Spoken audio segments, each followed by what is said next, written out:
Welcome back to Ayush and Akanksha YouTube channel. ನಾವು ಇಷ್ಟು ವರ್ಷಕ್ಕೆ ಕಂಪೇರ್ ಮಾಡಿದರೆ ಈ ವರ್ಷ ಮಳೆ ಸ್ವಲ್ಪ ಕಡಿಮೆ ಅಂತಲೇ ಹೇಳಬಹುದು. ಅಂದರೆ ಮಳೆಗಿಂತ ಬಿಸಿಲೇ ಜಾಸ್ತಿ ಇದೆ. ಕೆಲವೊಂದು ದಿನ ಮಾತ್ರ ಕಂಟಿನ್ಯೂಸ್ ಆಗಿ ಮಳೆ ಬರ್ತಾ ಇದೆ. ಹಾಗೆ ನಿನ್ನೆಯ ದಿನ ಕಂಟಿನ್ಯೂಸ್ ಆಗಿ ಮಳೆ ಬರ್ತಾ ಇತ್ತು. ಮಧ್ಯಾಹ್ನ ಸ್ವಲ್ಪ ಬಿಸಿಲು ಇತ್ತು. ಸಂಜೆ ಪುನಃ ಜೋರಾಗಿ ಮಳೆ ಬರಲು ಪ್ರಾರಂಭವಾಗಿದೆ. ನಾನು ಗಿಡದ ಬುಡಕ್ಕೆ ಹಾಕಿದಂತಹ ಪ್ಲಾಸ್ಟಿಕ್ ಶೀಟನ್ನು ತೆಗೆದಿಟ್ಟೆ. ಯಾಕಂದರೆ ಅಷ್ಟು ಜೋರಾಗಿ ಏನು ಮಳೆ ಇರಲಿಲ್ಲ, ಹಾಗಾಗಿ ಅದನ್ನೆಲ್ಲ ತೆಗೆದಿಟ್ಟೆ. ಆದರೆ ಈಗ ನೋಡಿ ತುಂಬಾ ಜೋರಾಗಿ ಮಳೆ ಬರ್ತಾ ಇತ್ತು. ಹಾಗಾಗಿ ನಾನು ಪುನಃ ಪ್ಲಾಸ್ಟಿಕ್ಕನ್ನು ಹಾಕಬೇಕಾ ಅಂತ ಆಲೋಚನೆ ಮಾಡ್ತಾ ಇದ್ದೇನೆ. ಹಾಗೆ ಸ್ವಲ್ಪ ವಿಡಿಯೋವನ್ನು ಮಾಡೋಣ ಅಂತ ಮಾಡ್ತಾ ಇದ್ದೇನೆ. ನನ್ನ ಗಿಡಗಳಿಗೆ ಫರ್ಟಿಲೈಸರ್ ಆಗಿ ಬಾಸನ್ನು ಹಾಕಿ ಸಾಧಾರಣ 10ರಿಂದ 15 ದಿನ ಆಯಿತು.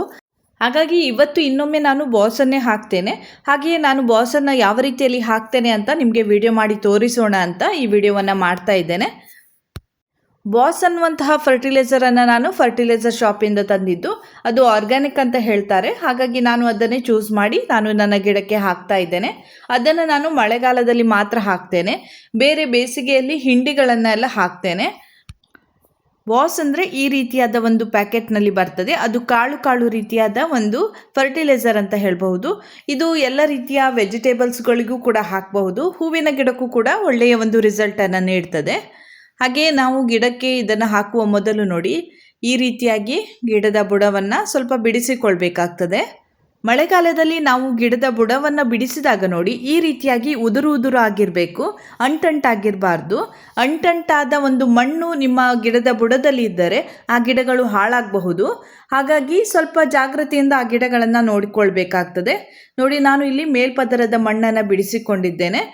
ಇದನ್ನು ನೋಡಿ ಕೇವಲ 1 ಸ್ಪೂನಷ್ಟು ಮಾತ್ರ ಹಾಕ್ತಾ ಇದ್ದೇನೆ. ಇಷ್ಟು ಹಾಕಿದರೆ ಸಾಕಾಗ್ತದೆ. ಇದನ್ನು ನೀವು 10 ದಿನಕ್ಕೊಮ್ಮೆ 15 ದಿನಕ್ಕೊಮ್ಮೆ ಗಿಡಗಳಿಗೆ ಹಾಕಬಹುದು. ಹಾಗೆ ಇದನ್ನು ಈ ರೀತಿಯಾಗಿ ಹಾಕಿ ಪುನಃ ಮಣ್ಣನ್ನು ಹೀಗೆ ಸ್ಪ್ರೆಡ್ ಮಾಡಿಕೊಳ್ಬೇಕು.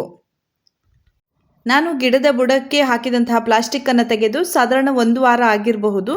1 ವಾರ ಆದರೂ ಕೂಡ ಮಣ್ಣು ನೋಡಿ ಯಾವುದೇ ರೀತಿಯಲ್ಲಿ ಅಂಟು ಇಲ್ಲ, ಹಾಗೆ ನೀರಿನ ಅಂಶವೂ ಕೂಡ ಇದರ ಮೇಲ್ಗಡೆ ಇಲ್ಲ. ಹೀಗೆ ಫರ್ಟಿಲೈಸರ್ ಹಾಕಿದ ನಂತರ ಮಣ್ಣನ್ನು ಈ ರೀತಿಯಾಗಿ ಸ್ಪ್ರೆಡ್ ಮಾಡಿಕೊಳ್ತಾ ಇದ್ದೇನೆ ನೋಡಿ. ನಾನು ಗಿಡದ ಬುಡಕ್ಕೆ ಪ್ಲಾಸ್ಟಿಕ್ಕನ್ನು ಕವರ್ ಮಾಡ್ತೇನೆ ಅಂತ ಹೇಳಿದ್ದೆ. ಯಾಕಂದರೆ ಇಲ್ಲಿ ಬೆಳಗ್ಗೆಯಿಂದ ಕಂಟಿನ್ಯೂಸ್ ಆಗಿ ಜೋರಾಗಿ ಮಳೆ ಬರ್ತಾ ಇತ್ತು. ಹಾಗೆ ಸಂಜೆಯ ನಂತರ ಪುನಃ ಮಳೆ ಬರಲು ಪ್ರಾರಂಭವಾಗಿದೆ. ಈ ರೀತಿಯಾಗಿ ಕಂಟಿನ್ಯೂಸ್ ಆಗಿ ಜೋರಾಗಿ ಮಳೆ ಬರ್ತಾ ಇದ್ದರೆ ಗಿಡಗಳು ಹಾಳಾಗ್ತದೆ. ಹಾಗಾಗಿ ನಾನು ಪ್ಲಾಸ್ಟಿಕ್ ಕವರ್ ಮಾಡಬೇಕು ಅಂತ ಅಂದ್ಕೊಂಡೆ. ಆದರೆ ಪ್ಲಾಸ್ಟಿಕ್ಕನ್ನು ಹಾಕಿದ ನಂತರ ಅಷ್ಟೊಂದು ಮಳೆಯೇ ಬರಲಿಲ್ಲ. ಹಾಗಾಗಿ ನಾನು ಹಾಕಿದಂತಹ ಪ್ಲಾಸ್ಟಿಕ್ ಪುನಃ ತೆಗೆಯುವಂತಹ ಒಂದು ಪರಿಸ್ಥಿತಿ ಬಂತು. ಹಾಗೆ ಇದು ಈಗ ನೋಡ್ತಾ ಇರುವುದು ನಿನ್ನೆಯ ಒಂದು ವಿಡಿಯೋ. ನಿನ್ನೆ ಸಂಜೆ ನಾನು ಗಿಡದ ಬುಡವನ್ನು ಬಿಡಿಸಿ ಸ್ವಲ್ಪ ಫರ್ಟಿಲೈಸರನ್ನು ಹಾಕಿ ಪ್ಲಾಸ್ಟಿಕ್ಕನ್ನು ಮುಚ್ಚಿದ್ದು. ಹಾಗೆ ಇಲ್ಲೆಲ್ಲ ಸ್ವಲ್ಪ ಪಾಚಿ ರೀತಿ ಬಂದಿದೆ, ಅದನ್ನೆಲ್ಲ ತೆಗಿತಾ ಇದ್ದೇನೆ.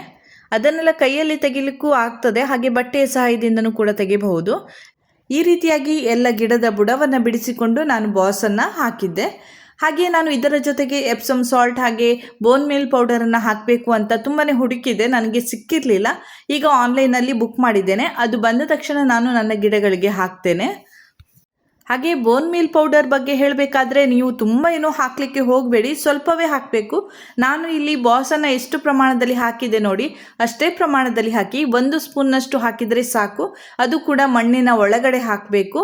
ಮಣ್ಣಿನ ಒಳಗೆ ಹಾಕಿ ಪುನಃ ಮೇಲ್ಭಾಗದಲ್ಲಿ ಸ್ವಲ್ಪ ಮಣ್ಣನ್ನು ಮುಚ್ಚಬೇಕಾಗ್ತದೆ. ಹಾಗೆ ಅದನ್ನು ನೀವು 3-4 ತಿಂಗಳಿಗೆ ಒಮ್ಮೆ ಹಾಕಬೇಕಾಗ್ತದೆ. ಕಂಟಿನ್ಯೂಸ್ ಆಗಿ 15 ದಿನಕ್ಕೆ ಒಮ್ಮೆ ಹಾಕಬೇಡಿ. ಆ ರೀತಿ ಮಾಡುವುದರಿಂದ ಗಿಡಕ್ಕೆ ತುಂಬಾ ಎಫೆಕ್ಟ್ ಆಗ್ತದೆ. ಅದು ಸ್ವಲ್ಪ ಸ್ಟ್ರಾಂಗ್ ಆದ ಫರ್ಟಿಲೈಸರ್ ಅಂತ ಹೇಳ್ಬಹುದು. ಹಾಗಾಗಿ ಇನ್ನೊಮ್ಮೆ ಹೇಳ್ತಾ ಇದ್ದೇನೆ, ಬೋನ್ ಮೀಲ್ ಪೌಡರನ್ನು ನೀವು ಹಾಕುವುದಿದ್ದಲ್ಲಿ 2 ತಿಂಗಳಿಗೆ 3 ತಿಂಗಳಿಗೆ ಒಮ್ಮೆ ಹಾಕಿದರೆ ಸಾಕು. ಕಂಟಿನ್ಯೂಸ್ ಆಗಿ ಹಾಕಬೇಡಿ. ಹಾಗೆ ಗಿಡಕ್ಕೆ ಹಾಕುವಾಗ ಅದರ ಪ್ರಮಾಣವನ್ನು ಕೂಡ ತುಂಬ ಜಾಗ್ರತೆಯಲ್ಲಿ ಹಾಕಿ. ಕೇವಲ 1 ಸ್ಪೂನ್ನಷ್ಟು ಮಾತ್ರ ಹಾಕಿ. ಅಂದರೆ ತುಂಬ ಚಿಕ್ಕ ಸ್ಪೂನ್ ಅಲ್ಲ, ಸ್ವಲ್ಪ ಮೀಡಿಯಂ ಗಾತ್ರದ 1 ಸ್ಪೂನ್ನಲ್ಲಿ ನೀವು ಹಾಕಬೇಕಾಗ್ತದೆ. ಈಗ ನಾನು ಎಲ್ಲ ಗಿಡಕ್ಕೆ ಫರ್ಟಿಲೈಸರನ್ನು ಹಾಕಿದ್ದೇನೆ. ಹಾಗೆ ಈಗ ಪ್ಲಾಸ್ಟಿಕ್ಕನ್ನು ಪುನಃ ಕವರ್ ಮಾಡ್ತಾ ಇದ್ದೇನೆ. ನಾವು ಗಿಡಗಳಿಗೆ ಬಾಸನ್ನು ಹಾಕಿದ ನಂತರ ಅದಕ್ಕೆ ನೀರು ತಾಗಲೇಬೇಕು, ಅಂದರೆ ನೀರಿನ ಅಂಶ ಬೀಳಲೇಬೇಕು. ಆಗ ಮಾತ್ರ ಅದು ನೀರಿನಲ್ಲಿ ಕರಗಿ ಗಿಡಕ್ಕೆ ಅದು ಆಹಾರವಾಗಿ ತಲುಪ್ತದೆ ಅಥವಾ ಪೋಷಕಾಂಶವಾಗಿ ತಲುಪ್ತದೆ. ಆದರೆ ನಾನು ಇಲ್ಲಿ ಕವರನ್ನು ಮಾಡ್ತಾ ಇದ್ದೇನೆ. ಯಾಕೆ ಅಂದರೆ ಆಲ್ರೆಡಿ ತುಂಬಾ ಮಳೆ ಬಂದಾಯಿತು. ಇನ್ನೂ ಜಾಸ್ತಿ ಮಳೆ ಬಂದರೆ ಗಿಡಗಳು ಹಾಳಾಗಬಹುದು ಅನ್ನುವಂತಹ ಒಂದು ಉದ್ದೇಶದಿಂದ ಈಗ ಕವರ್ ಮಾಡ್ತಾ ಇದ್ದೇನೆ. ಅಂದರೆ ಇದು ಕವರ್ ಮಾಡಿದಂತಹ ಸಮಯ ಸಂಜೆ 6:15 ಆಗಿತ್ತು. ಅದರ ನಂತರ ಜೋರಾಗಿ ಮಳೆ ಬಂದರೆ ನಮಗೆ ಪುನಃ ಗಿಡದ ಬಳಿ ಬಂದು ಕವರ್ ಮಾಡಲಿಕ್ಕೆ ಆಗುವುದಿಲ್ಲ. ಹಾಗಾಗಿ ರಾತ್ರಿಯ ಹೊತ್ತು ಈ ಕವರ್ ಹೀಗೆ ಇರಲಿ ಅಂತ ನಾನು ಕವರ್ ಮಾಡಿದ್ದು. ನಾಳೆ ಪುನಃ ನಾವು ಹಾಕಿದಂತಹ ಫರ್ಟಿಲೈಸರ್ಗೆ ನೀರು ಬೀಳುವಂತೆ ಮಾಡಬೇಕಾಗ್ತದೆ. ಅದು ಯಾವ ರೀತಿ ಅಂತ ನಾನು ತೋರಿಸ್ತೇನೆ ನೋಡಿ. ಇದು ಇವತ್ತು ಬೆಳಗ್ಗೆ ತೆಗೆದಂತಹ ವಿಡಿಯೋ. ನಾನು ಈ ರೀತಿಯಾಗಿ ಪ್ಲಾಸ್ಟಿಕ್ ಹಾಕಿದ ನಂತರ ತುಂಬ ಏನು ಮಳೆ ಬಂದಿರಲಿಲ್ಲ, ಸ್ವಲ್ಪ ಮಳೆ ಬಂದಿತ್ತು. ಅದು ಏನು ಗಿಡಕ್ಕೆ ಜಾಸ್ತಿ ಆಗ್ತಾ ಇರಲಿಲ್ಲ. ಆದರೂ ಕೂಡ ನನಗೆ ಭಯ ಆಗಿ ನಾನು ಪ್ಲಾಸ್ಟಿಕ್ಕನ್ನು ಹಾಕಿದ್ದೆ. ಮೊದಲು ನಾನು ಹೂವನ್ನು ತೆಗೆಯುವಂತಹ ಕೆಲಸವನ್ನು ಮಾಡಿದ್ದೆ, ಯಾಕಂದರೆ ಇದನ್ನು ಕಟ್ಟಿ ಮಾರುಕಟ್ಟೆಗೆ ನೀಡಬೇಕು. ಹಾಗಾಗಿ ಹೂವನ್ನು ತೆಗಿತಾ ಇದ್ದೇನೆ. ಇದರ ವಿಡಿಯೋವನ್ನು ಯಾಕೆ ತೋರಿಸ್ತಾ ಇದ್ದೇನೆ ಅಂದರೆ, ಈಗ ನಮ್ಮ ಗಿಡಗಳಲ್ಲಿ ತುಂಬ ಕಡಿಮೆ ಹೂವು ಆಗ್ತದೆ. ತುಂಬ ಜನರು ಕೇಳ್ತಾರೆ, ನಮ್ಮ ಗಿಡದಲ್ಲಿ ಈಗ ಹೂವು ಆಗ್ತಾ ಇಲ್ಲ, ಕಡಿಮೆ ಆಗ್ತಾ ಇದೆ ಅಂತ. ಹಾಗಾಗಿ ನನ್ನ ಗಿಡದಲ್ಲೂ ಕೂಡ ತುಂಬ ಕಡಿಮೆ ಪ್ರಮಾಣದಲ್ಲಿ ಹೂವು ಆಗ್ತಾ ಇದೆ. ಮೊದಲು ಒಂದೇ ಗಿಡದಲ್ಲಿ 200 ಮೊಗ್ಗು 300 ಮೊಗ್ಗು ಎಲ್ಲ ಸಿಗ್ತಾ ಇತ್ತು. ಈಗ ಕೇವಲ 10-15 ಮೊಗ್ಗುಗಳು ಇಷ್ಟೇ ಸಿಗ್ತಾ ಇದೆ. ಇದು ಕಾಮನ್ ಅಂತ ಹೇಳ್ಬಹುದು. ಮಳೆಗಾಲದಲ್ಲಿ ಈ ಗಿಡಗಳ ಪರಿಸ್ಥಿತಿ ಇದೇ ರೀತಿಯಾಗಿರ್ತದೆ. ಗಿಡಗಳ ಎಲೆಗಳೆಲ್ಲ ಉದುರಿ ಹೋಗಿದೆ, ಹಾಗೆ ಗಿಡಗಳು ಸ್ವಲ್ಪ ವೀಕ್ ಆಗಿ ಕಾಣಿಸ್ತಾ ಇದೆ. ಆದರೂ ಕೂಡ ಗಿಡದಲ್ಲಿ ಹೊಸ ಚಿಗುರುಗಳು ಬರ್ತಾ ಇದೆ. ಅಂದರೆ ಚಿಕ್ಕ ಚಿಗುರು ಬರಲು ಪ್ರಾರಂಭವಾಗಿದೆ. ಹಾಗಾಗಿ ಮುಂದೆ ಗಿಡಗಳು ಚೆನ್ನಾಗಿ ಬರಬಹುದು. ಇನ್ನು ಕೆಲವರ ಗಿಡದಲ್ಲಿ ಎಲೆಗಳೆಲ್ಲ ಉದುರಿ ಹೋಗ್ತಾ ಇರ್ತದೆ, ಆದರೆ ಚಿಗುರು ಬರುವುದಿಲ್ಲ. ಆ ರೀತಿಯಾದ ಗಿಡವನ್ನು ಸ್ವಲ್ಪ ಜೋಪಾನ ಮಾಡಬೇಕಾಗ್ತದೆ, ನೀರು ಬೀಳದಂತೆ ನೋಡಿಕೊಳ್ಬೇಕಾಗ್ತದೆ. ಸ್ವಲ್ಪ ದಿನ ಅದಕ್ಕೆ ಒಳ್ಳೆಯ ರೀತಿಯಲ್ಲಿ ಏನಾದರೂ ಫರ್ಟಿಲೈಸರನ್ನು ಹಾಕಿ ಆಗ ಚಿಗುರು ಬರಬಹುದು. ನೋಡಿ, ಯಾವುದೇ ಒಂದು ಗಿಡದಲ್ಲಿ ಗಿಡದ ತುಂಬ ಹೂವು ಅಂತ ಎಲ್ಲೂ ಇಲ್ಲ. ಎಲ್ಲ ಗಿಡದಲ್ಲೂ ಕೂಡ ಸ್ವಲ್ಪ ಮೊಗ್ಗು. ಇನ್ನು ಕೆಲವೊಂದು ಗಿಡದಲ್ಲಿ ಹೂವೇ ಇಲ್ಲ ಅಂತ ಹೇಳ್ಬೋದು. ಇನ್ನು ನಾನು ಕಳೆದ ತಿಂಗಳು ಇದಕ್ಕೆ ಫರ್ಟಿಲೈಸರೇ ಹಾಕಲಿಲ್ಲ, ಯಾಕಂತ ನಿಮಗೆ ಆಲ್ರೆಡಿ ತಿಳಿಸಿದ್ದೆ. ಅಂದರೆ ಮಳೆ ಬರಬಹುದು ಅಂತ ಹಿಂಡಿಯ ಒಂದು ಫರ್ಟಿಲೈಸರ್ ಯಾವುದು ಕೂಡ ಹಾಕಿರಲಿಲ್ಲ. ಹಾಗೆ ಬೇರೆ ಯಾವುದು ಫರ್ಟಿಲೈಸರ್ ನನ್ನ ಬಳಿ ಇರಲಿಲ್ಲ. ನಾನು ಹೋಗಿ ತರಲು ಸ್ವಲ್ಪ ಲೇಟ್ ಮಾಡಿದೆ. ಹಾಗೆ ಫರ್ಟಿಲೈಸರ್ ಹಾಕುವಾಗಲೂ ಕೂಡ ಸ್ವಲ್ಪ ಲೇಟ್ ಆಯಿತು. ಅದರಿಂದ ಈಗ ನನ್ನ ಗಿಡದಲ್ಲಿ ಹೂವು ಆಗ್ತಾ ಇಲ್ಲ. ಹಾಗೆ ಗಿಡಗಳ ಎಲೆಗಳೆಲ್ಲ ಸ್ವಲ್ಪ ಹಳದಿ ಆಗ್ತಾ ಇದೆ. ಈ ರೀತಿಯಾದ ಒಂದು ಪರಿಸ್ಥಿತಿಗೆ ನಾವೇ ಕಾರಣ ಆಗಿರ್ತೇವೆ. ನಮಗೆ ಕೆಲವೊಂದು ವಿಷಯಗಳು ತಿಳಿದಿರ್ತದೆ, ಈ ಸಮಯದಲ್ಲಿ ಫರ್ಟಿಲೈಸರನ್ನು ಹಾಕಬೇಕು ಅಂತ ಗೊತ್ತಿರ್ತದೆ. ಆದರೂ ಕೂಡ ಕೆಲವೊಂದು ಕಾರಣಗಳಿಂದ ಹಾಕಲಿಕ್ಕೆ ಆಗೋದಿಲ್ಲ. ಈ ಎಲ್ಲ ಪರಿಸ್ಥಿತಿ ಬಂದಾಗ ನಮಗೆ ನಮ್ಮ ಮೇಲೆ ಬೇಸರ ಆಗ್ತದೆ. ನಾವೇ ನಮ್ಮ ಕೈಯಾರೆ ಗಿಡವನ್ನು ಈ ರೀತಿ ಮಾಡಿಕೊಂಡಿದ್ದೇವೆ ಅಂತ ಅನಿಸ್ತದೆ. ಇದೇ ರೀತಿಯಾಗಿ ನನಗೂ ಕೂಡ ಅನಿಸ್ತಾ ಇದೆ. ಹಾಗೆ ನಾನು ಆವತ್ತು ಕೂಡಲೇ ಹೋಗಿ ಏನಾದರೂ ಫರ್ಟಿಲೈಸರ್ ತಂದು ಹಾಕಬೇಕಿತ್ತು ಅಂತ ಈಗ ಅನಿಸ್ತದೆ. ಮೇ ತಿಂಗಳಲ್ಲಿ ಗಿಡದ ತುಂಬ ಮೊಗ್ಗುಗಳು ಇತ್ತು. ಹಾಗೆ ಅದನ್ನು ತೆಗೆದು ಕಟ್ಟುವುದು ಅಂತ ಹೇಳುವಾಗ ತುಂಬಾ ಸಾಕಾಗ್ತಾ ಇತ್ತು. ಇನ್ನು ಯಾಕೆ ಗಿಡಕ್ಕೆ ಫರ್ಟಿಲೈಸರ್ ಹಾಕಬೇಕು ಅಂತ ಅನಿಸ್ತಾ ಇತ್ತು. ಅಷ್ಟೇನು ಅರ್ಜೆಂಟ್ ಇಲ್ಲ ಅಂತಲೂ ಕೂಡ ಅನಿಸ್ತಾ ಇತ್ತು. ಹೀಗೆ ಮಲ್ಲಿಗೆ ಕೃಷಿ ಅನ್ನುವಂತಹದ್ದು ಅಷ್ಟೊಂದು ಸುಲಭ ಅಲ್ಲ. ನಾವು ಅದಕ್ಕೆ ಯಾವ ರೀತಿಯಲ್ಲಿ ಆರೈಕೆ ಮಾಡ್ತೇವೆ ಅಷ್ಟೊಂದು ಇಳುವರಿ ನಮಗೆ ನೀಡ್ತದೆ. ಒಂದು ವೇಳೆ ನಾವು ಅದರ ಆರೈಕೆಯನ್ನು ಸ್ವಲ್ಪ ಕಡಿಮೆ ಮಾಡಿದಾಗ ಅಥವಾ ಫರ್ಟಿಲೈಸರ್ ಹಾಕುವುದನ್ನು ಸ್ವಲ್ಪ ಲೇಟ್ ಮಾಡಿದಾಗ ಇಳುವರಿಯು ಅದೇ ರೀತಿಯಾಗಿರ್ತದೆ. ಸ್ವಲ್ಪ ಲೇಟಾಗಿ ನಮಗೆ ಇಳುವರಿ ಸಿಗ್ತದೆ ಅಥವಾ ಗಿಡಗಳು ಸ್ವಲ್ಪ ಹಾಳಾಗ್ತದೆ, ಈ ರೀತಿಯಾಗಿ ಆಗ್ತದೆ. ಹಾಗೆ ಇವತ್ತು ಎಷ್ಟು ಮೊಗ್ಗು ಆಗಿದೆ ಅಂತ ನೋಡಿ. ನನಗೆ ಇಷ್ಟೇ ಮೊಗ್ಗು ಸಿಕ್ಕಿತ್ತು. ಹಾಗೆ ಅದರಲ್ಲಿ ನೋಡಿ 4 ಸಾಲಿನಷ್ಟು ಮಾತ್ರ ಹೂವು ಆಗಿದೆ. ಹಾಗೆ ರೇಟ್ ಏನು ತುಂಬ ಅಂತ ಇಲ್ಲ, 400-500 ಈ ರೇಂಜಲ್ಲಿ ಇದೆ. ಒಂದು 800-900 ಇದ್ದರೆ ಸ್ವಲ್ಪ ಜಾಸ್ತಿ ಹಣ ಸಿಗ್ತಾ ಇತ್ತು. ಆದರೆ 400-500 ಒಂದು ರೇಂಜಲ್ಲಿ ಸ್ವಲ್ಪ ಕಡಿಮೆ ಹಣ ಸಿಗ್ತದೆ ಅಂತ ಹೇಳ್ಬೋದು.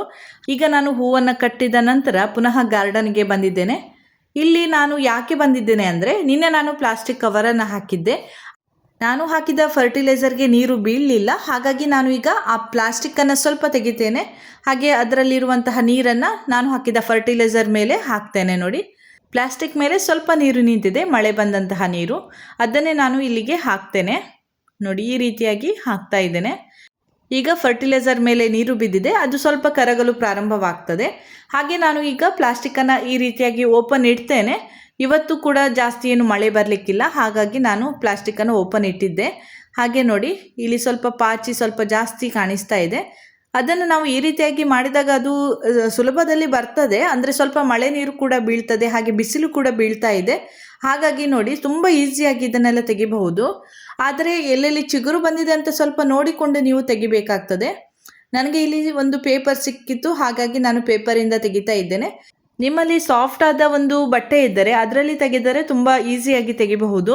ಹಾಗೆ ಗಿಡಕ್ಕೂ ಕೂಡ ಯಾವುದೇ ತೊಂದರೆ ಆಗುವುದಿಲ್ಲ. ನೋಡಿ, ಈ ರೀತಿಯಾಗಿ ನಾನು ಹೀಗೆ ಮುಟ್ಟಿದ ತಕ್ಷಣ ಅದು ಬರ್ತದೆ. ಯಾಕಂದರೆ ಬಿಸಿಲು ಬೀಳ್ತಾ ಇದೆ, ಹಾಗೆ ಮಳೆಯೂ ಕೂಡ ಬರ್ತಾ ಇದೆ. ಹಾಗಾಗಿ ಈ ರೀತಿಯಾಗಿ ಕ್ಲೀನ್ ಮಾಡಬಹುದು. ಹೀಗೆ ಪ್ರತಿಯೊಂದು ಗಿಡವನ್ನು ಕ್ಲೀನ್ ಮಾಡಲು ನಮಗೆ 15-20 ನಿಮಿಷ ಬೇಕಾಗ್ತದೆ. ಯಾಕಂದರೆ ನನ್ನ ಗಿಡದಲ್ಲಿ ತುಂಬ ಪಾಚಿ ಅಥವಾ ಪಾಮಾಚಿ ಬಂದಿದೆ. ಹಾಗಾಗಿ ನಾನು ಹೀಗೆ ಒಂದೊಂದೇ ಗಿಡವನ್ನು ಕ್ಲೀನ್ ಮಾಡ್ತಾ ಇರ್ತೇನೆ. ಸ್ವಲ್ಪ ಜಾಗ್ರತೆಯಿಂದ ಮಾಡಬೇಕಾಗ್ತದೆ. ಹಾಗಾಗಿ ನಾನು ಈ ಕೆಲಸವನ್ನು ಮತ್ತೆ ಮಾಡ್ತೇನೆ, ಯಾಕಂದರೆ ಒಂದು ಕೈಯಲ್ಲಿ ಮೊಬೈಲ್ ಇದೆ, ಇದನ್ನು ಮಾಡೋದು ಸ್ವಲ್ಪ ಕಷ್ಟ ಆಗ್ತಾ ಇದೆ.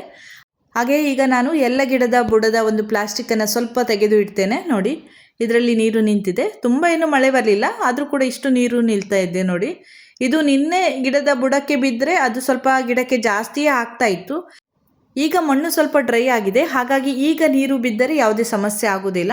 ಹಾಗೆ ನಾನು ನೋಡಿ ಅರ್ಧ ಓಪನನ್ನು ಇಟ್ಟಿದ್ದೇನೆ. ಒಂದು ವೇಳೆ ಜೋರಾಗಿ ಮಳೆ ಬಂದರೆ ಅದನ್ನು ಪುನಃ ಕ್ಲೋಸ್ ಮಾಡ್ತೇನೆ. ಈ ರೀತಿಯಾಗಿ ನಾನು ಓಪನ್ ಇಟ್ಟಿದ್ದೇನೆ ನೋಡಿ. ಹೀಗೆ ಎಲ್ಲ ಗಿಡದ ಬುಡಕ್ಕೆ ಹಾಕಿದಂತಹ ಫರ್ಟಿಲೈಸರ್ ಮೇಲೆ ನೀರು ಬೀಳುವಂತೆ ನಾನು ಈಗ ಮಾಡ್ತಾ ಇದ್ದೇನೆ. ಒಂದು ವೇಳೆ ನೀವು ಫರ್ಟಿಲೈಸರ್ ಹಾಕಿದ ನಂತರ ಮಳೆ ನೀರು ಡೈರೆಕ್ಟಾಗಿ ಬಿದ್ದರೆ ನೀವು ಪುನಃ ನೀರು ಹಾಕುವ ಅಗತ್ಯ ಇರುವುದಿಲ್ಲ, ಮಳೆ ನೀರೇ ಸಾಕಾಗ್ತದೆ. ನಾನು ಇಲ್ಲಿ ಮಳೆ ನೀರು ಬೀಳದಂತೆ ಪ್ಲಾಸ್ಟಿಕ್ ಹಾಕಿದ್ದರಿಂದ ಆ ನೀರನ್ನು ಪುನಃ ಹಾಕ್ತಾ ಇದ್ದೇನೆ ಅಷ್ಟೇ. ಹಾಗೆ ನೀವು ಮಳೆಗಾಲ ಬಿಟ್ಟು ಬೇರೆ ಸಮಯದಲ್ಲಿ ಹಾಕಿ, ಆಗ ಮಳೆ ಬರದೇ ಇದ್ದಲ್ಲಿ ನೀವು ಅದಕ್ಕೆ ನೀರನ್ನು ಹಾಕಲೇಬೇಕು. ಈ ಬಾಸ್ ರೀತಿಯ ಫರ್ಟಿಲೈಸರ್ ಹಾಕಿದ ನಂತರ ನೀವು ಅದಕ್ಕೆ ನೀರು ಹಾಕದೇ ಇದ್ದಲ್ಲಿ ನೀವು ಫರ್ಟಿಲೈಸರ್ ಹಾಕಿಯೂ ಕೂಡ ಪ್ರಯೋಜನ ಆಗುವುದಿಲ್ಲ. ಹಾಗಾಗಿ ನೀವು ಈ ರೀತಿಯಾದ ಒಂದು ಫರ್ಟಿಲೈಸರ್ ಹಾಕಿದ ನಂತರ ನೀರು ಹಾಕಲೇಬೇಕು. ನನ್ನ ಗಿಡಗಳ ಎಲೆಗಳು ತುಂಬಾ ಉದುರಿ ಹೋಗಿದೆ, ಆದರೂ ಕೂಡ ಹೊಸ ಚಿಗುರುಗಳನ್ನು ನೋಡುವಾಗ ಸ್ವಲ್ಪ ಸಮಾಧಾನ ಆಗ್ತದೆ. ಇಲ್ಲಿ ನೀವು ನೋಡ್ತಾ ಇರಬಹುದು, ಹೊಸ ಹೊಸ ಚಿಗುರುಗಳು ಬರ್ತಾ ಇದೆ ನೋಡಿ, ಕಾಣಿಸ್ತಾ ಇದೆ ಅಂತ ಅಂದ್ಕೊಳ್ತೇನೆ. ಈ ರೀತಿಯಾದ ಚಿಕ್ಕ ಚಿಕ್ಕ ಚಿಗುರುಗಳೇ ನಮಗೆ ಒಂದು ಮನಸ್ಸಿಗೆ ಖುಷಿ ನೀಡ್ತದೆ ಅಂತ ಹೇಳ್ಬಹುದು. ನೋಡಿ, ಗಿಡಕ್ಕೆ ಏನೂ ಆಗಲಿಲ್ಲ ಅನ್ನುವಂತಹ ಒಂದು ಸಮಾಧಾನ ಕೂಡ ಆಗ್ತದೆ. ಇದೇ ರೀತಿಯಾಗಿ ನನ್ನ ಹೆಚ್ಚಿನ ಗಿಡಗಳಲ್ಲಿ ಚಿಗುರು ಬಂದಿದೆ. ಇವತ್ತಿನ ವಿಡಿಯೋದಲ್ಲಿ ಮಳೆಗಾಲದಲ್ಲಿ ನಾನು ಉಪಯೋಗಿಸುವಂತಹ ಬಾಸ್ ಫರ್ಟಿಲೈಸರನ್ನು ನಾನು ಯಾವ ರೀತಿ ಹಾಕ್ತೇನೆ ಅನ್ನುವುದರ ಬಗ್ಗೆ ಮಾಹಿತಿಯನ್ನು ನೀಡಿದ್ದೇನೆ. ಇಲ್ಲಿಗೆ ಇಂದಿನ ಈ ವಿಡಿಯೋವನ್ನು ಮುಗಿಸ್ತಾ ಇದ್ದೇನೆ. ಮುಂದಿನ ವಿಡಿಯೋದಲ್ಲಿ ಮತ್ತೆ ಭೇಟಿ ಆಗ್ತೇನೆ. ನನ್ನ ಈ ವಿಡಿಯೋ ಇಷ್ಟ ಆದರೆ ಲೈಕ್ ಮಾಡಿ, ಶೇರ್ ಮಾಡಿ, ಹಾಗೆಯೇ ಸಬ್ಸ್ಕ್ರೈಬ್ ಮಾಡೋದನ್ನು ಮರಿಬೇಡಿ.